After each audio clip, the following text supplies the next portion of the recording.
This is AI Blitz, the source for mainstream and under-the-radar AI updates. Dear friends, I am happy to have you here for the Blitz for week of May 12. This was a really fruitful week. Google DeepMind's new agent AlphaEvolve just cracked a 56-year-old record in matrix math. Till now, the best approach required 49 scalar multiplications with Strawson's algorithm. Now it only takes 48.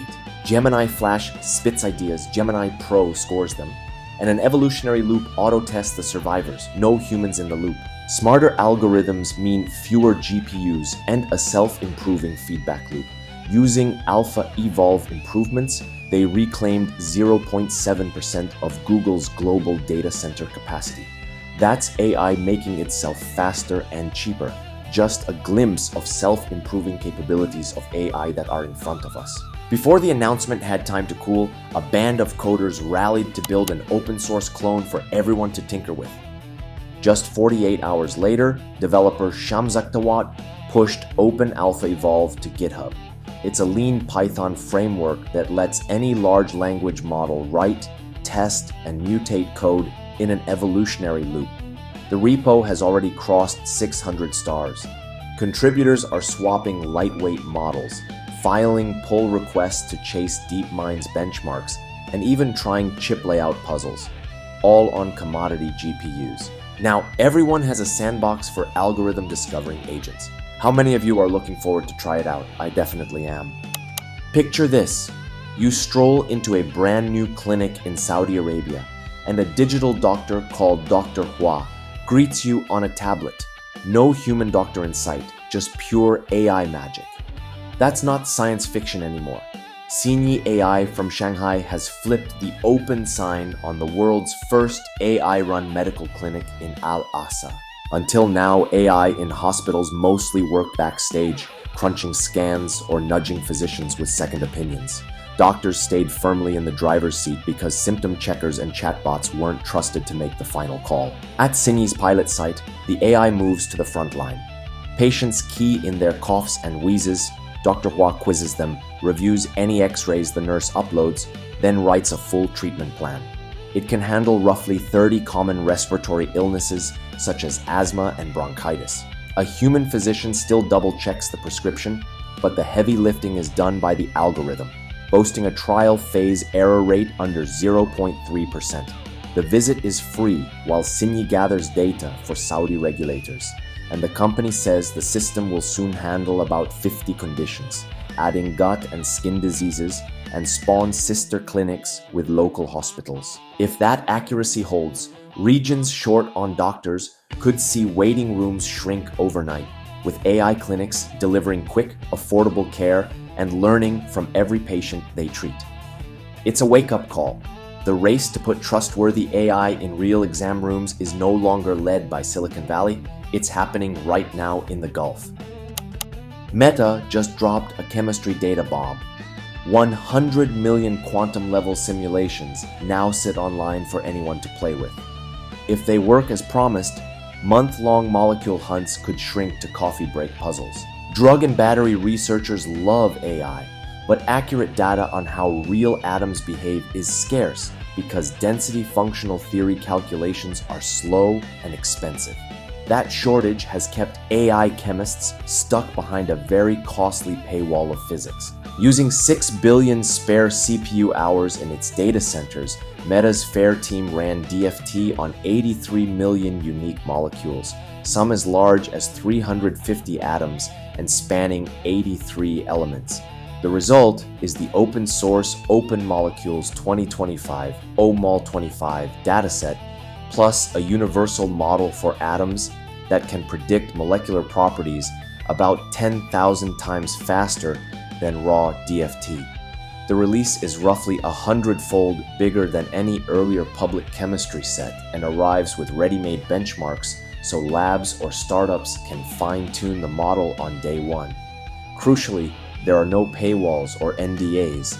It's freely downloadable. A grad student with a laptop can now screen new battery electrolytes, cancer drugs, or catalysts in minutes instead of months, letting ideas reach wet labs far sooner. The cadence of discovery could jump from walking speed to hyperloop. OpenAI still has blind spots. It focuses on 4 domains: small molecules, biomolecules, metal complexes, and electrolytes, so long-chain polymers and some potentially dangerous chemistries were left out on purpose. Meta already mentioned the plan to release Open Polymer dataset. How do you feel about it? Does it make you worry or excited? Imagine you pause your favorite Netflix show and notice a Coke can pop up on the coffee table in the movie. So smooth you barely realize it's an ad. That stealthy placement is Netflix's latest trick. Product placement today is fixed during shooting, while old-school ad breaks yank you out of the story. Last week at its upfront event, Netflix demoed an AI engine that studies the lighting, color palette, and era of a scene, then paints sponsor images right into the frame. 2 people could watch the same episode and see different brands or none, depending on their profile. Mid-roll and pause screen versions start hitting the ad-supported tier late 2025, with global rollout in 2026. If it clicks, every frame becomes dynamic ad space.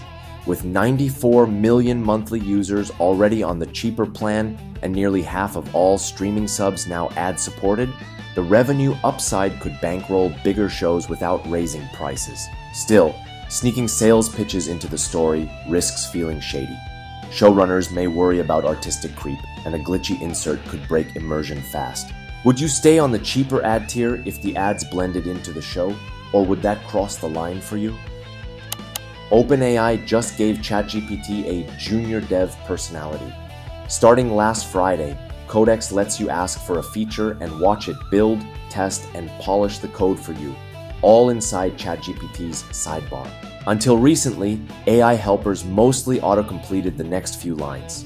The original 2021 Codex-powered Copilot, but you still had to copy-paste, run tests, and debug by hand. Competitors like Claude Code and Gemini Code Assist only appeared this spring, as well as Manus AI, Firebase Studio, and other. The 2025 Codex is a full cloud agent.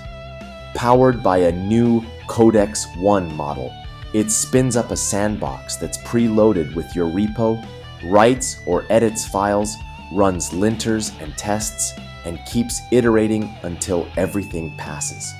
You can queue several tasks at once, and each one works in its own container for several minutes. It integrates with GitHub, allowing you to clone existing repository and create pull requests for the changes. Rollout began on May 16 for ChatGPT Pro, Team, and Enterprise, with Plus users next in line. Interesting aspect is that it allows you to write a setup script to prepare the environment, install packages and dependencies. This is the only place where the container is allowed accessing internet.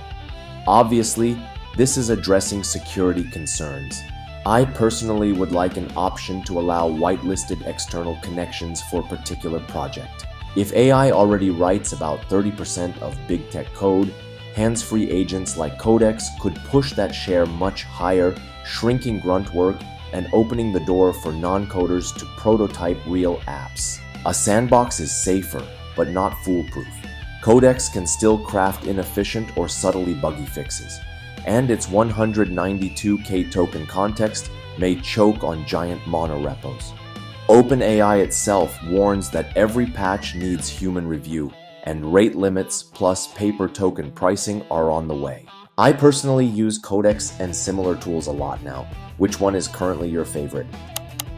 Still on the OpenAI side, have you heard about a planned 5 gigawatt Stargate data center campus in Abu Dhabi that could feed more AI models than most countries' grids could handle? Reuters says OpenAI is tipped to be the star tenant, giving the rumor real teeth. For years, OpenAI has trained its models almost exclusively in US Microsoft facilities, while the UAE has been hustling for AI relevance with projects like the Falcon models and even a minister of AI. Now, Bloomberg and others report that OpenAI is negotiating to co-develop the UAE site, slotting into a new UAE-US tech pact that touts the the largest AI campus outside the States. Oracle is reportedly in the mix, which would let OpenAI ride its existing cloud stack, and NVIDIA chips are earmarked by the hundreds of thousands. A formal announcement could land soon, insiders say. If it happens, OpenAI gains a monster pool of compute in a strategically friendly region, plus a launchpad for Arabic-first products. The UAE, meanwhile, leapfrogs into the front rank of AI infrastructure and secures a pipeline of advanced GPUs. But 5 gigawatts is staggering. Cooling that much hardware in the Gulf heat raises carbon and water questions, and OpenAI's silence so far suggests lots of details, environmental safeguards included, are still up in the air. On another front, Cohere has quietly snapped up Ottogrid, the Vancouver startup that turns market research drudgery into one-click AI reports and plans to fold it straight into its own toolkit. Until now, Cohere mainly rented out its large language models through an API, leaving customers to build their own workflows. Ottogrid, by contrast, was a niche platform that could ask who's gaining share in EV batteries, and auto-scrape filings, web data, and PDFs to answer. Now the deal is done, Ottogrid's product will be sunset, its founders join Cohere, and the tech is being baked into North, Cohere's new ChatGPT-style workspace. That lets Cohere hand enterprises not just raw AI, but a pre-wired research agent that can collect data, fill smart tables, and draft PowerPoint-ready insights. It also arrives just as Cohere says its annualized revenue has hit $100 million after a pivot to private sector-specific deployments.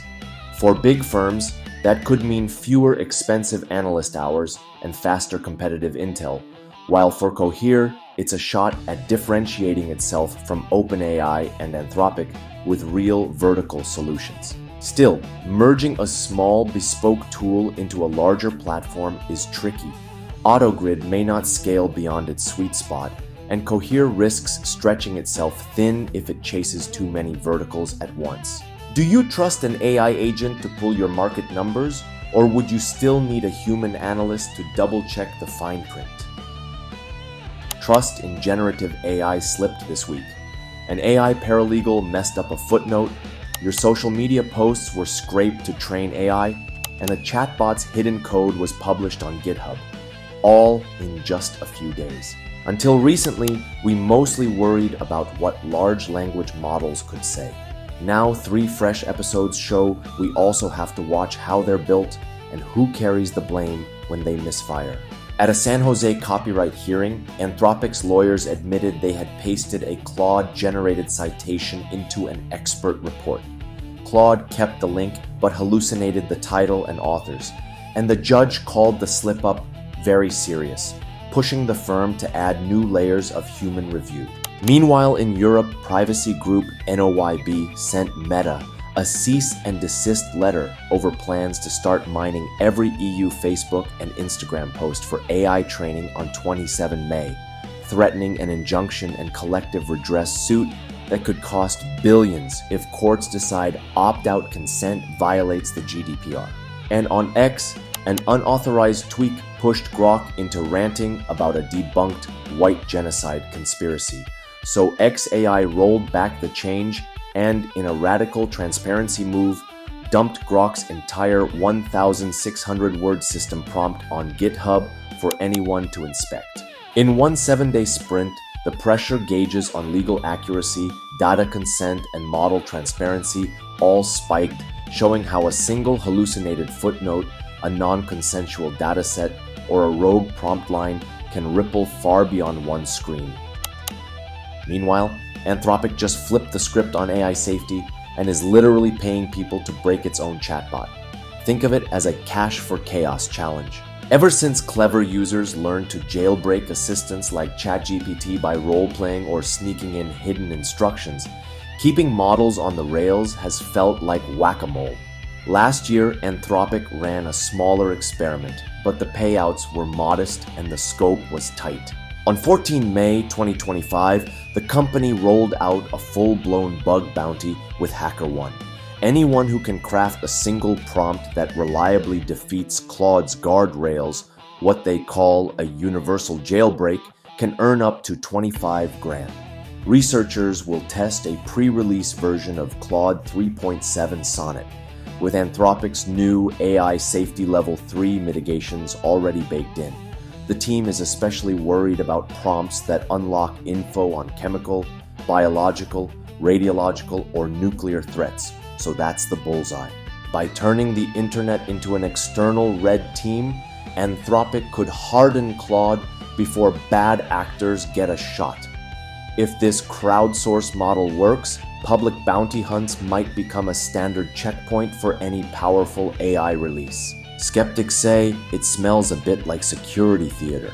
A flashy prize pool doesn't guarantee every loophole gets closed, and some clever exploits might never be reported.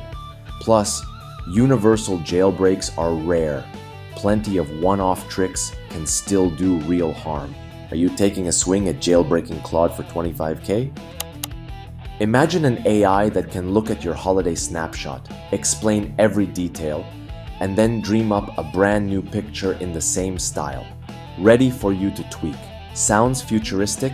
Salesforce just made it free and open for everyone.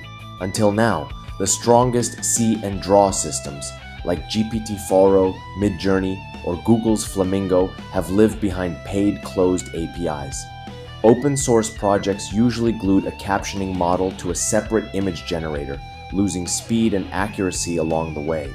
On 14 May 2025, a Salesforce-led team released Blip 3.0, a unified multimodal model family that aces both image understanding and generation, and they open-sourced everything.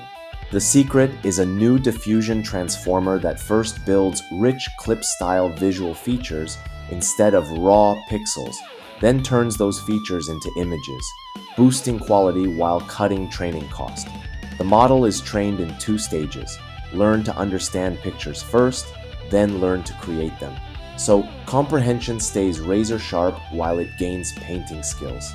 Every weight file, training script, and the 60K GPT-4 generated instruction dataset are up on GitHub and Hugging Face for anyone to fork or fine-tune.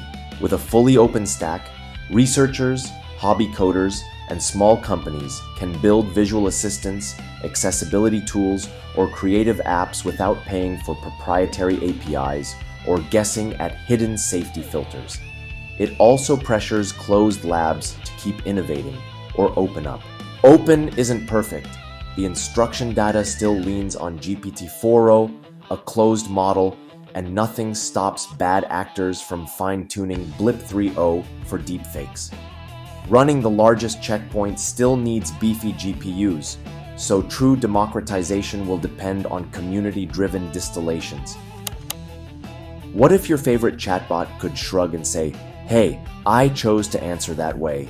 A new philosophy paper claims today's AI systems already display what the authors call functional free will.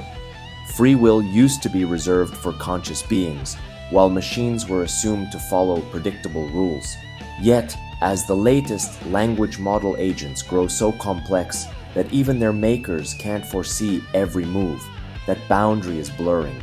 The study argues that advanced models form goals, pick among genuine alternatives, and generate outputs that aren't fully predictable even with full access to their code, meeting classic conditions for agency. If that holds, accountability in healthcare, finance, or even warfare can't rest solely on human shoulders.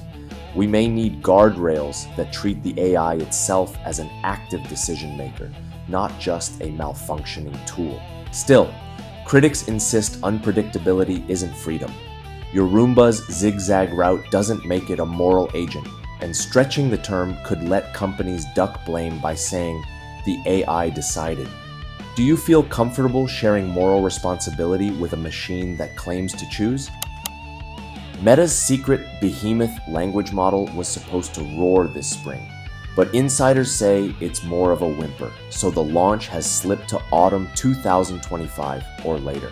For 2 years, Meta has kept pace with rivals by dropping bigger Llama models, Llama 2, than this April's Llama 4, Scout, and Maverick, and boasting about their open source freedom.